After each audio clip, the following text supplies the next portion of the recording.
Thanks, sir, very much for being with us. Now, yesterday, Justice Chandrachud said, if we don't interfere in this case today, we will walk on a path of destruction. So, a strong statement for freedoms. Is this because this has not been fairly applied so far? Look, Vishnu, can you hear me clearly? Yes, sir. Go ahead. Let me tell you that the ethos of our criminal jurisprudence has been that a man is presumed innocent till he is found guilty, and the onus is on the prosecution to prove that a person is guilty. That's the ethos. Yes. Unfortunately, what is happening is that the law is kind of turned the turtle on its head. Justice Krishna Iyer said in 1978 that bail is the rule and jail is an exception. Yes. But somehow over the years, and I am sorry to say, whether it is the Supreme Court or the High Court, things have changed and our jurisprudence has gone astray. And today, after 50 years of that prophetic statement, it seems to me, appearing every day in such cases or other regular criminal cases or economic cases, that jail is the rule and bail is an exception. Right. So much so, that even offences which have a maximum of 7 years, there people are languishing in jail at a pre-trial stage, having put in even 2 years in jail without bail, virtually completing 1/3 or half of the sentence if they were to be convicted. Right. And so therefore, sir, that actually brings me to my next point, and it's related to what you're saying. For example, in a hearing on the Bhima Koregaon case today, Indira Jaising in another court was arguing for Varavara Rao, he's 81 years old.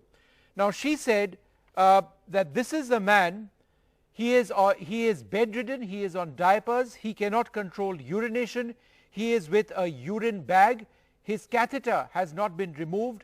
Is this man going to run away from justice? Therefore, the question is this, sir, is the law on bail being equally applied, and should it also apply in cases where the unlawful activities prevention act is in place, in cases of medical distress or of age? Look, Vishnu, the law generally makes an exception for medical or people who are in a severe medical condition, people who are infirm, women, aged. The law does make an exception. And if Indira Jaising facts are correct, then certainly it's a case for bail. But let me tell you, let's not go by one case or the other. According to me, the apex court is the one responsible for sending the correct signals in regard to bail. Now, the apex court, I am sorry to say, and I humbly say, has also lost its way in the last 50 years, and that is why jail is trickling down and not bail by stock arguments of the prosecution that the man will either run away, or the man will commit another crime, or the man is not trustworthy, or if you ask me, the general atmosphere has become that let a person spend some time in jail as a punishment, which is completely contrary to law, because by and large it is known that the manner of prosecution and conviction is much poorer in this country than, say, in the US. And by and large people will get away even if they committed a felony, because the prosecution is not that strong. Therefore, the idea is let him suffer for 6 months or a year. That will be punishment enough, because by and large a large number of people will get out. So, sir, that is the kind of thought which has gone on. That thought or that ethos is illegal. It is depriving people of bail, which is a fundamental right. Liberty is a fundamental right, not incarceration. What about the system in which cases are listed? Mr. Rohatgi, the president of, for example, the the president of the Supreme Court Bar Association, Mr. Dave, has said that thousands of citizens remain in jails, languishing for long periods while their matters are filed before the Supreme Court. These are often now listed for weeks and months. Is it therefore fair, sir, that in the case involving Arnab Goswami and the others, Vishnu, that gets listed instantly? I am aware of this accusation by the president of the bar, but I entirely disagree with it.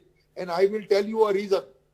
The reason is not that there is a particular person who is powerful and who has to get justice by going in first rather than waiting in a queue. That is not so. The case which you are talking about yesterday was a case where there is an attempt to muzzle the press. It was a series of cases which started in Arnab's case about a couple of months ago. I had appeared for him earlier in the Supreme Court. Then an issue was raised in the Assembly 2 weeks ago as to what is happening with this fellow. Why is he being allowed? Then the minister granted the fresh investigation which was illegal. Therefore, it was a case of muzzling the press. Mind you, if the press is muzzled, you are looking at the dark period of emergency. And if that comes down and percolates down, and the courts also back down as they did in the emergency, which was an infamous period even for the Supreme Court, then let me tell you, God save this country. No, but Mr. Rohatgi, that the point that you mentioned about freedom of the press, I mean, we live for that. I mean, all of us over here in this profession live for that. That's the basis of our existence. Vishnu, it is but sir, there are cases. Goswami. Right. A case of muzzling the press, if you ask me, is equal to 1,000 bail petitions. Ideally, everybody should be heard. But there are all sorts of bail petitions, sir. Muzzling the press, of course, it's criminal, absolutely. It goes against our ethos. But what about other cases? For example, activists, political activists, workers in Kashmir who've been desperate now for more than a year, right? I brought you the example of one Bhima Koregaon case. There are other cases as well. For example, Stan Swamy, a man suffering from Parkinson's, is denied bail. The NIA wanted 20 days to reply to an application. He wanted to use a straw and sipper in prison to drink water. So isn't this part of the same problem? Firstly, I have two comments to make. Two wrongs cannot make a right. The case yesterday was rightly heard. A sound message was sent to the entire judiciary that the high courts are failing in their duty. If they fail, the lower courts fail, and everybody fails. Now, in regard to the cases that you have mentioned, whether of Mr. Rao, whether Swamy, or whatever cases you are mentioning, I don't know the facts. From whatever I've read in the papers, they also deserve the same attention as cases of the press. I am not saying no. I am not saying no at all. Ideally, everybody deserves to be heard early. Everybody deserves bail. No doubt about it. But in the limited time or constraint that we have, the cases that you mentioned also must get priority. In fact, everybody who is about 75 or 80 years of age in jail as an under trial must get priority. There is no question about it. And it's a violation of Article 21. And squarely, the blame will lie on the courts.